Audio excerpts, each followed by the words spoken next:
Hello everyone and welcome back. In the previous session, we learned about the addition in binary number system. In this session, we are going to study about the addition in hexadecimal number system. So without any further ado, let's get to learning. Coming to the topics that we are going to cover in this session. At first, we are going to learn about the basic additions in hexadecimal number system. Thereafter, we will learn about the additions with carry, that is, the additions which involves carry in hexadecimal number system. So let's begin with the basic additions. Now we all know when it comes to hexadecimal number system, we have got 16 symbols starting from 0 to F. We also know in case of decimal, we have got the symbols from 0 to 9. Let's now perform an addition. The origin is 672, whereas the addend is 123. Now if we add 2 with 3, the outcome is 5, we all know that. 7 plus 2 will give us the result 9, and 6 plus 1 will give us the result 7. If you notice, this addition looks like that we have performed the addition in decimal. And the reason for that is, both in decimal and in hexadecimal, the symbols from 0 to 9 are there. Now to be really honest, if neither the origin nor the addend and not even the sum has any symbols from A to F, we can't really discriminate whether the addition which we have performed is done in hexadecimal or in decimal. However, if you have noticed, when I was talking about the origin and the addend, I didn't call the origin 672. I specifically called it 672. Also in case of the addend, I called it 123 instead of calling it 123. And the reason for this is, we are performing hexadecimal additions. We cannot call it 672, and neither we can call the addend 123 because those are the numbers of decimal number system. Let's now perform another addition. This time we will have the origin 789 and the addend is going to be 556. Let's perform the addition. Now 9 plus 6 will give us the result as 15 in case of decimal. But remember, we are performing addition of hexadecimal numbers. Now for this, we will need the assistance from the decimal number system. So let's have the equivalence of A, B, C, D, E and F in decimal. And we already know it. A in hexadecimal is 10 in decimal. B is 11, C is 12, D is 13, E is 14 and F is 15. Now coming back to our addition, 9 plus 6 was giving us the decimal number 15, which in case of hexadecimal is represented by F. So the sum of 9 and 6 is going to be F. Do note this, if we were performing the addition in decimal, then the result would have been 15. In that case, the sum would be 5 and the carry would be 1. But since we are performing the addition in hexadecimal, and for decimal 15 we have a single symbol in hexadecimal, that is F, so it is not a 2-digit number, it is a single digit number in hexadecimal, and that's why we have only the sum as F. Coming up next, 8 plus 5, it is 13 in decimal, right? Now decimal 13 in hexadecimal is D, so the result is going to be D. Now what about the next unit? 7 plus 5 will give us 12. 12 in decimal is also C in hexadecimal. So the most significant digit of the result is going to be C. So clearly, this time looking at the sum, we can state this is an addition which was involving hexadecimal symbols. Now in the session hexadecimal number system, I told you we can represent the hexadecimal numbers in two different ways. One of the ways was using the parenthesis and having the suffix as 16, which happens to be the base of hexadecimal. And what was the other way? We can also append 0x to the beginning of the number. However, apart from these two ways, there is another way, which is more frequently used when operations like additions and subtractions are done using hexadecimal numbers. And what's that? Just by the end of every hexadecimal number, we will place the symbol H, which specifies hexadecimal. Now notice, just by placing the symbol H by the end of every hexadecimal number, we have omitted the confusion that whether we are using hexadecimal numbers or decimal numbers, isn't it?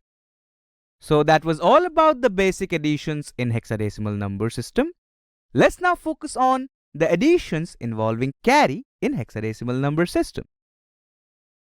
Now when we talk about the additions with carry, we basically mean that two one-digit hexadecimal numbers will be added and the result is going to be a two-digit hexadecimal number, right? That means the one-digit numbers of hexadecimals are going to be the numbers from this particular list of symbols.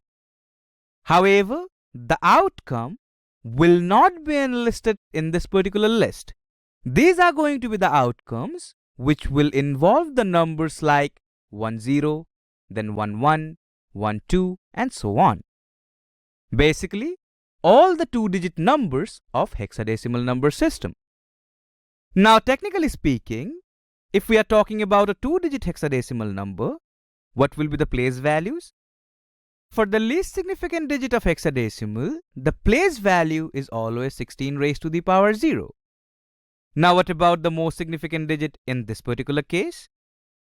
The place value of this place is going to be 16 raised to the power 1, isn't it?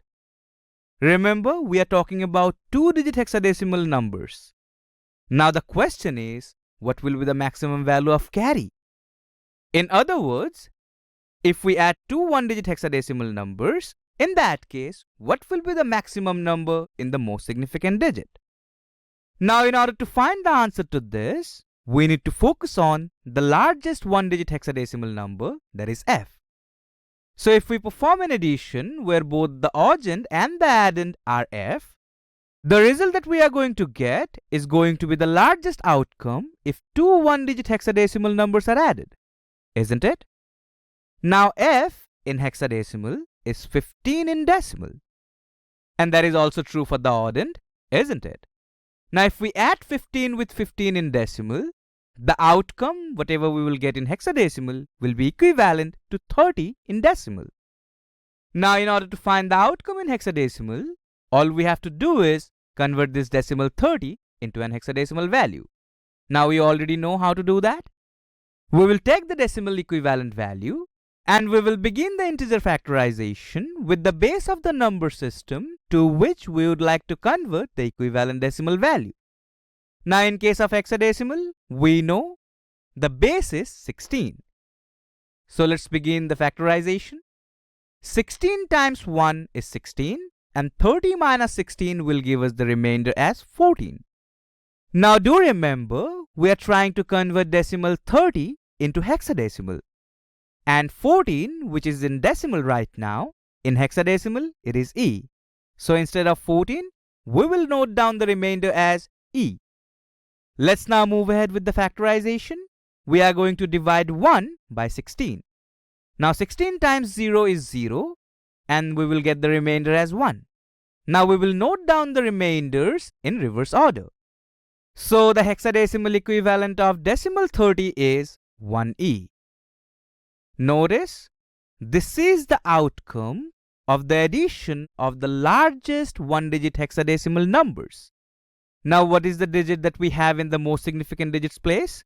It is 1. So, what will be the maximum value of carry? Well, the answer is 1. Let's now talk about this in a more technical manner. We are going to consider the place values this time. Notice, the hexadecimal number 1E is 30 in decimal. Now we got the value of 1E by performing integer factorization on 30. And since we are trying to perform additions with carry, and in these additions, we will add two hexadecimal numbers. Now whether these oddends and addends in these additions are more than one digits, it doesn't really matter, because at every place, we will perform the additions treating the places as one unit. If you remember, we did the same in case of binary, also in case of decimal. Just now we got the value 1E from 30 by performing integer factorization. Let me now illustrate how from 1e we can get the decimal value 30. And we already know how to do that. We will take the hexadecimal symbols first, and thereafter we will multiply the symbols with their respective place values, isn't it? And finally, we will add them. Notice we are multiplying 1 with 16 raised to the power 1. So the outcome of this part is going to be 16. Coming to the least significant digit, it is e. We are multiplying e with 16 raised to the power 0. Now 16 raised to the power 0 will always be 1. Now what is the value of e in decimal? It is 14. So 16 plus 14 will give us the value 30. So this is how from the 1e of hexadecimal we can get back to 30 of decimal. Now let's focus on this particular part. We already have discussed that if we are adding two one-digit hexadecimal numbers, the maximum value of the carry will always be 1. So this portion of this is sorted. That is, if the outcome is a two-digit number, for the most significant digits place, the conversion will always be done by multiplying 1 with 16 raised to the power 1. So the value which we'll get from this part will always be 16. Let's now focus on this part. That is, the portion of the least significant digit. Now whenever the addition will be done, we need to figure out what digit of hexadecimal will be placed in the least significant digit's place. Because the carry that we are getting is 1, right? What about the sum? And if you notice this particular part, whatever we will get as the sum, that will be multiplied with 16 raised to the power 0, which is always 1. And say we don't really know what is going to be in the least significant digits place for now. So for that, let's assume it is x. Nonetheless, say we know the equivalent decimal value. So we can form an equation, that is 16 plus x is going to be 30. Now in this particular equation, if we subtract 16 from both the sides, we will get x equals 30 minus 16. So what will be the value of x? It is going to be 14. And 14 in decimal is e in hexadecimal. I hope you are getting my point. Let me revise that for you. If the outcome of the addition of two one-digit hexadecimal number is a two-digit hexadecimal number, in that case, we already know the maximum carry is going to be 1. All we have to figure out is the place of the sum. And initially, we can't know the value of the sum. Nonetheless, we may know the equivalent decimal value. So, from this particular equation, we can always find out the sum or the least significant digit of the hexadecimal number. Do remember, initially we will get the decimal value. However, if the result is from the symbol 0 to 9, both in case of hexadecimal and in case of decimal, these are same. But if the result is more than 9, and it will definitely be less than 15, we will have to consider the equivalent hexadecimal symbols. Let me explain this by performing an addition. Say this time we are getting the origin as 899 and the addend is 189. Let's perform the addition now. 9 plus 9 in decimal will give us the result as 18. And see, in hexadecimal we have got f, which in decimal is 15. So it is more than f. So it is definite the equivalent hexadecimal number is going to fall in the two-digit series. So now our equation will help us out. So 9 plus 9 is going to be 18 in decimal. So we know the equivalent decimal number. And what our equation states? We need to state it like 16 plus x. And what is the equivalent decimal value that we have just achieved? It is 18. Now in this equation, if we perform subtraction of 16 in both the sides, we will get the value of x as 2 because 18 minus 16 is 2. And this is the sum. Or in other words, the value of the least significant digit in hexadecimal. Now what is going to be the carry? Well, it will be definitely 1.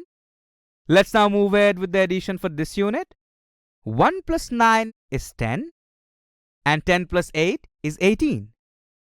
Now we already have found out in case of 18, what is going to be the hexadecimal equivalent least significant digit? It is 2. And the carry this time is also going to be 1. So decimal 18 is 1, 2 in hexadecimal.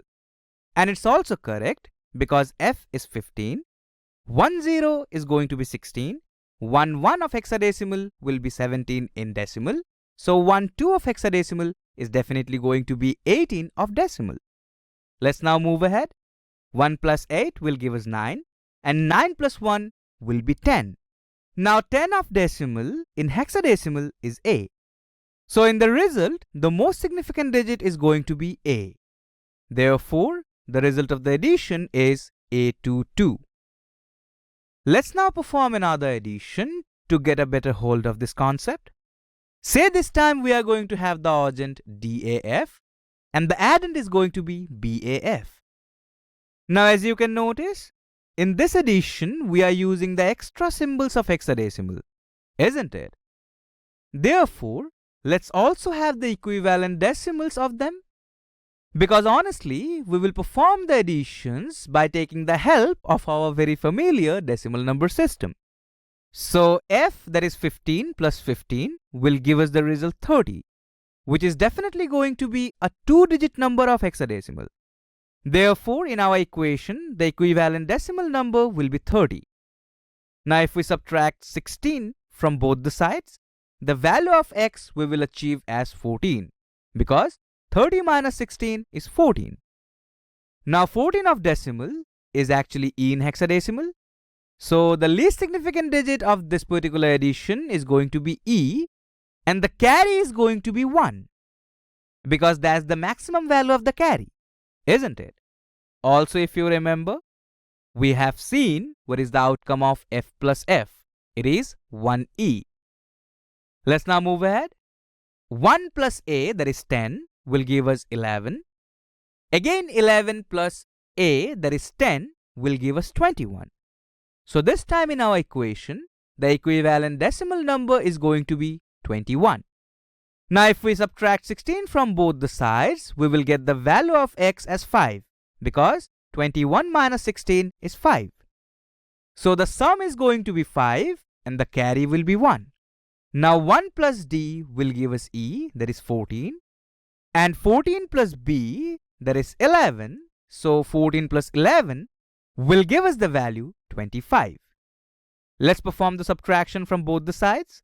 We will have the value of x as 9, because 25 minus 16 is 9.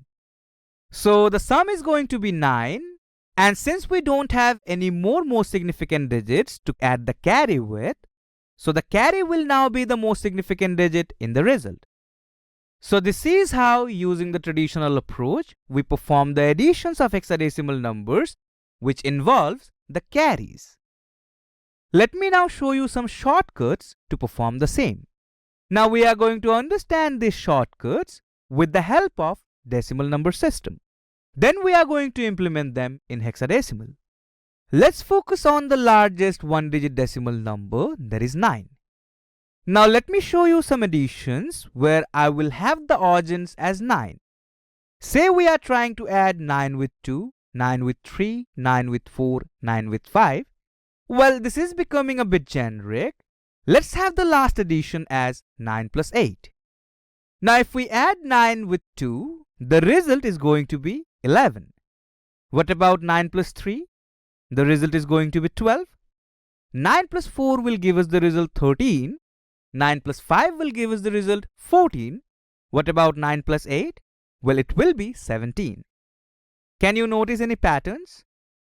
Remember, as the adjuncts, we use the largest 1-digit number of decimal, that is 9. Let me show you the pattern now. Focus on this particular addition. With 9, we added 2. And the result was 11, a 2-digit number.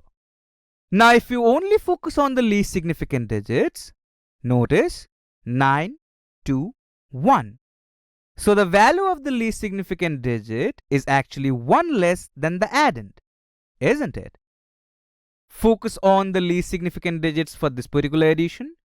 The addend is 3 and the sum, that is the least significant digit in the answer, is actually 1 less than 3. And the same can be stated for every other least significant digits of all the additions. So clearly, if we have the origin as 9, whatever value that we are adding with it, in the result, if we focus on the least significant digit, it will always be 1 less than the addend, right? And the same logic can be applied for hexadecimal as well. Now, what is the largest one-digit hexadecimal number? F. If you remember, previously we had performed this addition, F plus F, and in that we got the answer as 1e. Now focus only on the least significant digits. With F, we added F, and the result in the least significant digit was e. And it is 1 less than F. So this is one trick. Do remember this, it will come handy in our addition. Let me now show you another trick. Now we already know how the hexadecimal numbers are formed. At first, we have got the one-digit numbers. Once we exhaust this place, that is the place of 16 raised to the power 0 with the largest symbol that we have, then we reset that place, and we also introduce the next place with the new symbol 1. And the same process has been repeated every single time throughout the numbers. Now initially put focus on these two columns only. So once we have used F in the 16 raised to the power 0's place, what is the next number that we have? It is 10 of hexadecimal. That is, the 16 raised to the power 0's place is reset with 0, and in the place of 16 raised to the power 1, we use the next symbol, that is 1. And the reason for that is, if we consider all these as two-digit numbers, in that case, in the most significant digit, we will have all zeros. So after all zeros, we are having the new symbol as 1. That is, the symbol next in line. Now notice one thing. With 1 0, if we add 0, we get 1 0. Similarly, with 14 more 1 zeros, if we add the rest of the symbols of hexadecimal, we will get the remaining consecutive numbers having 1 in the 16 raised to the power 1's place, isn't it? Now this is pretty basic, right? But remember, this is our second shortcut. Using these two shortcuts, let me show you an addition which we will perform way faster than the traditional approach. Say this time we are having the origin as DFF and the addend is C48. Let's now perform the addition. Notice, with F we are adding 8. Now what is F? It is the largest one-digit number. And with that we are adding 8. So what we will have in the sum? 1 less the value of 8, right? Clearly 7. And definitely with this we are going to have the carry. Now notice, this is going to get more interesting. Notice this too. If we add 1 with F, we will get the next number after F. That is 10, isn't it? Now with 10, if we add 4, what we will get? 14 of hexadecimal. So the sum is going to be 4 and the carry is going to be 1. So we are done with this much. Let's now focus on these two. We are adding D with 1, so we will get E. Now in order to convert this to 10, we need to move forward 2 more digits. Now notice, with E we are adding C, isn't it? And say from C we have taken the value 2 and we have converted the origin as 10. So now the origin is 10. What about the converted value of C? We took 2 from here, right? So we will go back 2 digits. So in place of C, we now have A. So 10 plus A will give us 1A. Therefore, we will have A as the sum, and since we don't have any more most significant digits to add the carry to, so we will have the carry as the most significant digit of the sum. Interesting, isn't it? Remember, if we add any value with the largest single digit of hexadecimal, that is F, in the sum, we are going to have 1 less. Also, we will have to consider the carry. And with 10, if we add any of these, we will get the consecutive numbers. And in some of the cases, we can also cheat. Based on our calculation, we will definitely get the correct result. So that was all about the additions with carry in case of hexadecimal numbers. So in this session, we covered the topics, basic additions in hexadecimal and the additions with carry. Alright people, that will be all for this session.